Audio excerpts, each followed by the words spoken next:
সাইট্রাসের water সাকার। এই water সাকার কীভাবে চিনবেন? আপনার শখের কমলা মালটা গাছে যদি এই ওয়াটার সাকার থাকে আর এটা যদি আপনি কেটে না দেন তাহলে আপনার গাছটা ড্যামেজ হয়ে যাবে। কিভাবে চিনবেন যে আপনার কমলার গাছে মালটার গাছে ওয়াটার সাকার হয়েছে?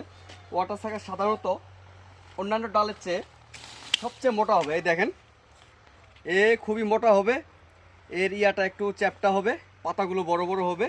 এটা হচ্ছে ওয়াটার সাকার। এই ওয়াটার সাকারে ফলন হবে না। এটা হচ্ছে পানি শোষণকারী একটা ডাল, এটা আপনাদের কেটে দিতে হবে, তাহলে আপনার গাছটা সুস্থ থাকবে, সতেজ থাকবে। এই যে ওয়াটার সাকারগুলো আপনাকে চিহ্নিত করে কেটে দিতে হবে।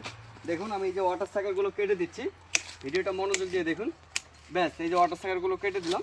এবার যেটা করণীয়, এই কাটা স্থানে আমাকে অবশ্যই কপার পেস্ট লাগিয়ে দিতে হবে, তা নাহলে সেইখানে ফাঙ্গাসের আক্রমণ হবে।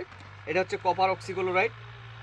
এই কপার অক্সিক্লোরাইডটা কাটা স্থানে যেখানে কাটা হইলো এখানে এই যে পেস্ট লাগিয়ে দিতে হবে, এখানে আর ফাঙ্গাসের আক্রমণ হবে না।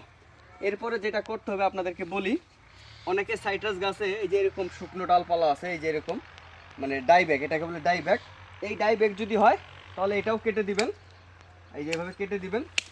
আর হচ্ছে এই ডাইব্যাক যেন আপনার গাছে না হয় এর জন্য করণীয় হচ্ছে আপনাদের প্রতি সপ্তাহে অন্তত এই যে ব্লিটক্স কপার অক্সিক্লোরাইড এটা স্প্রে করবেন, তাহলে আপনার গাছে আর ডাইব্যাক হবে না। ওকে, আপনার গাছের ওয়াটার সাকার কেটে ফেলুন, গাছকে সুস্থ সবল রাখুন। আর এই ধরনের উপকারী ভিডিও পেতে আমার চ্যানেলটি অবশ্যই সাবস্ক্রাইব করবেন। ওকে, আল্লাহ হাফেজ।